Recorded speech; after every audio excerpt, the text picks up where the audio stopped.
Welcome to the second in a legendarium series on the 100 Years' War. The 100 Years' War started in 1337 and ended 117 years later in 1453. It began during the Age of Chivalry and ended in the Age of Gunpowder. It started as a dynastic war, then became a war of nations. Cannons would reduce castles to rubble. Acts of great courage happened alongside terrible atrocities. In 1347, the French and English had been slaughtering each other for 10 years. Then a disease took over the hard work of mass murder from human beings. We'll be talking about the Black Death in France and England, the resumption of the war, the Battle of Poitiers, how France fell into chaos after the capture of King Jean, and the Treaty of Bretigny, which ended the war for about 10 years.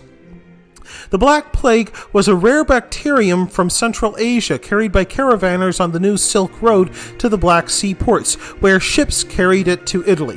The High Middle Ages was a time of trade and travel, with merchants and pilgrims alike crowding Europe's roads, getting from here to there, and soon they would carry the plague with them.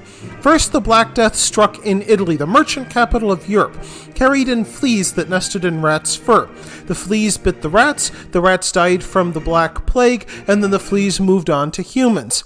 In 1347, it raged through Italy's crowded cities. First, the victims saw swelling lymph nodes on their necks. These swelling nodes spread to their groin, their armpits, and their limbs.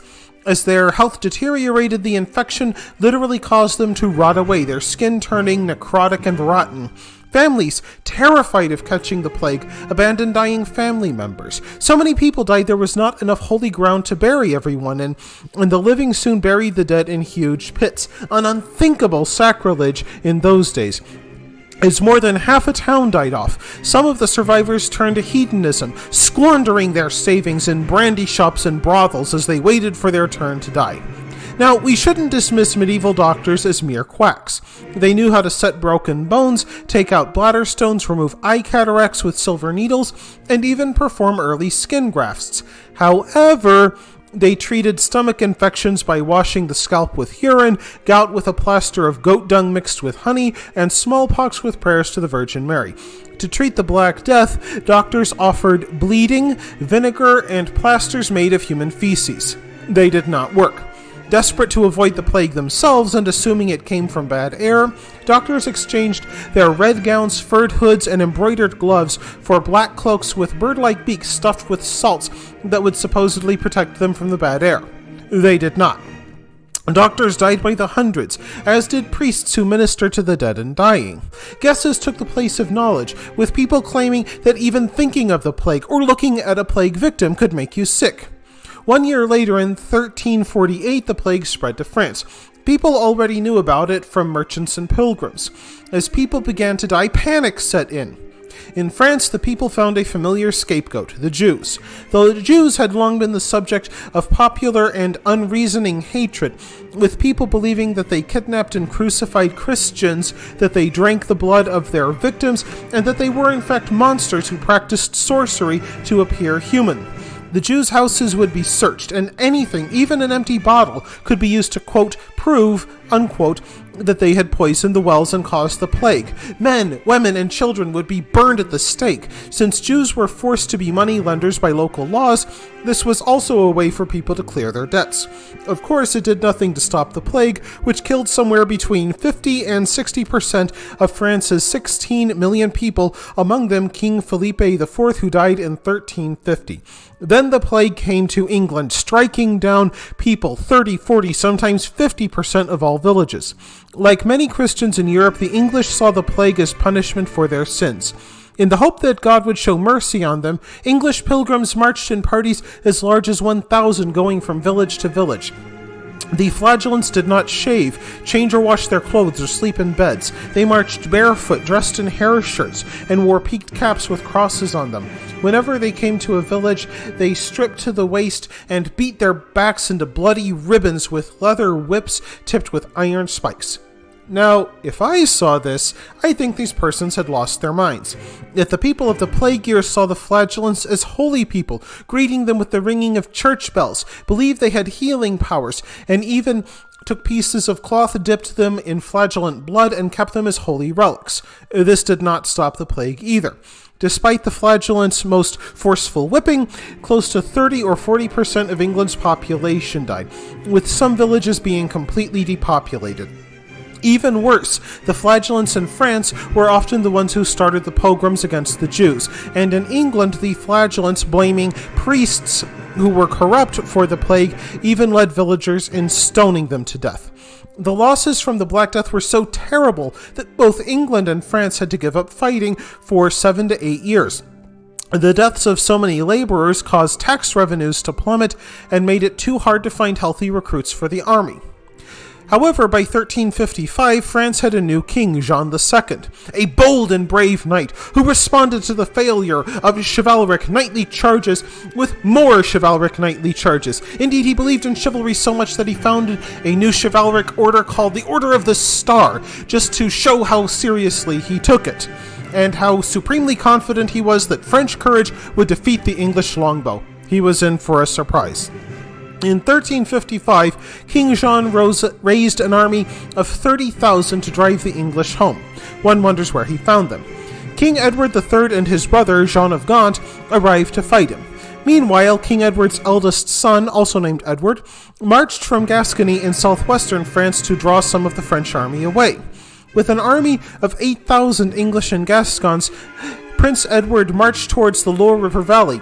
In an early example of total war, he declared war upon the countryside, chopping down wheat and slaughtering livestock. Prince Edward even brought along tax assessors from England to calculate how much damage he did to the Loire River Valley, in the belief that if he deprived the French king of tax revenues, he could eventually deprive him of an army. King Jean II must have agreed, because in September he left the northern garrisons alone and headed south with 20,000 men. Not surprisingly, Prince Edward and his 6,000 men decided to go the other way. However, King Jean of France caught up with Prince Edward near Poitiers, where King Richard the Lionheart had grown up. With no choice but to fight, Prince Edward arranged his men in hedgehog-like formations, with archers on the flanks, on the crest of a wooded slope protected by hedges and wagon loggers. Convinced that his 20,000 men would prevail, King Jean rode into battle joined by a personal guard of 19 knights of the Order of the Star, all wearing a white surcoat with the fleur-de-lis, so everyone would know where the king was. Determined that commoners would not share glory with noblemen, King Jean even refused to deploy his 2,000 Genoese crossbowmen. King Jean ordered his men to march straight up the hill in a bold show of chivalric gallantry, and they were immediately slaughtered. The English fired 300,000 arrows in an hour, with archers aiming for the unarmored rumps of horses. The first rank went down, and then the second rank tripped over them. The reserve forces, who were enough to turn the tide, panicked and made "Run away!" their battle cry. Those who remained on the slope were descended upon by infantry competing to catch nobles to ransom. King Jean himself was taken by the English. According to legend, English soldiers began fighting among themselves to see who would take the king, and thus a king's ransom. King Jean ended the brawl by crying, "Peace, my brothers in Christ, for I am a great enough man to make every English soldier rich." Not surprisingly, they let him surrender to Prince Edward, with King Jean handing over his glove in a symbol of surrender to the man who would become known as the Black Prince. In a gesture of chivalry, Prince Edward and King Jean ate dinner together in his tent. However, the Black Prince had lost only a few hundred in his army of 6,000, while the French lost a staggering 2,500 killed and 2,000 captured. In addition to the king being captured, over 2,400 nobles were taken, including 13 counts, 21 barons, and 2,000 knights. Now, King John had an enjoyable captivity. He was allowed to keep a miniature court in England, including a court astronomer and band. However, his subjects were not nearly as happy. Remember, kings in medieval times were seen as anointed by God, a cross between a holy relic and a good luck charm. People believed that when the king rode through their county, he brought good weather and bountiful harvests. People who were sick would go to the king believing that simply having the monarch lay hands upon them would cure them. And not surprisingly, the capture of King Jean was a trauma to the French. While inept as a war captain, the people of France believed that he was a noble knight betrayed and abandoned by his cowardly nobles. Communities banned festivals, the wearing of jewelry, and entertainment by minstrels until his return. With King Jean his prisoner, King Edward demanded a ransom of 3 million crowns, a staggering sum which makes you wonder if he decided to test King Jean's promise to make every man in his army rich. Prince Charles, the crown prince and now effectively King of France, convened an assembly to raise the taxes for the ransom. He was greeted with howls of scorn and hatred. Why should the commons, rich or poor, pay more taxes when the ones they were already paid had been wasted by nobles who abandoned the king? And when the king tried to work around them by debasing the currency, riots broke out in Paris so terrible that the prince was forced to flee until he rescinded the order. However, the countryside did not prove nearly as easy to pacify. Peasants gathered in meetings in the village squares, enraged at the nobles who abandoned the king and now expected them to pay more taxes. They abandoned their farm fields and went with hammers, knives, and pitchforks to the knights' manor houses. According to the tabloids of the time, they violated noble ladies and their daughters while forcing their husbands to watch, cut open the bellies of pregnant women, and even roasted knights on spits, then forced their wives to eat them. Of course, these tabloids were written by nobles for nobles. Many more nobles saw their estates looted, with peasants taking chickens from the coop, fish from the pond, wine from the cellar, and burning anything they couldn't carry. However, the peasants went too far, burning churches, and this turned the townspeople of Paris against the peasants. Knights formed up in war parties with burgher militias and went into the countryside, slaughtering thousands of peasants in revenge. However, the nobles, already short of labor after the Black Death, found themselves even worse off. In time, King Edward grew tired of waiting for his ransom and invaded France again with another army of 10,000. Prince Charles fell back on the Fabian strategy of having his men retreat to the castles and refuse to give battle.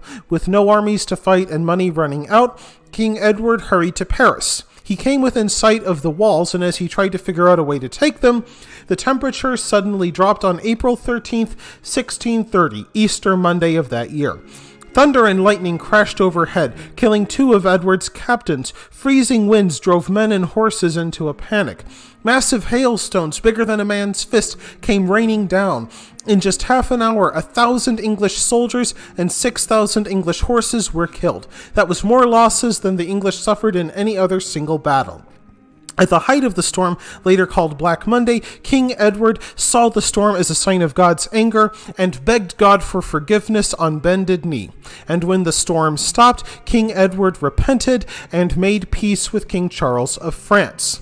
In exchange for giving up his claim to the French throne, King Edward received a much enlarged Duchy of Gascony, along with lands in the north around Calais. And so the English went home. Though with 6,000 horses lost, many knights may have been reduced to merely pretending to ride a horse while a surly squire clapped 2 halves of a coconut together. As part of the treaty, King Edward released King Jean with his ransom unpaid. To guarantee his ransom, King Jean left one of his sons, Prince Louis, behind in England. 3 years later, Prince Louis escaped. Chivalrous to the end, King Jean returned to England as a prisoner, being greeted with music and ringing church bells in London. He died less than a year later. And that wraps things up for this episode. I hope you enjoyed it. If you like what you saw, press like. If you want to see more, press subscribe. And if you've got anything to say, please let me know in the comments section. Thanks again for joining me, and I'll have the next episode up in a couple of days.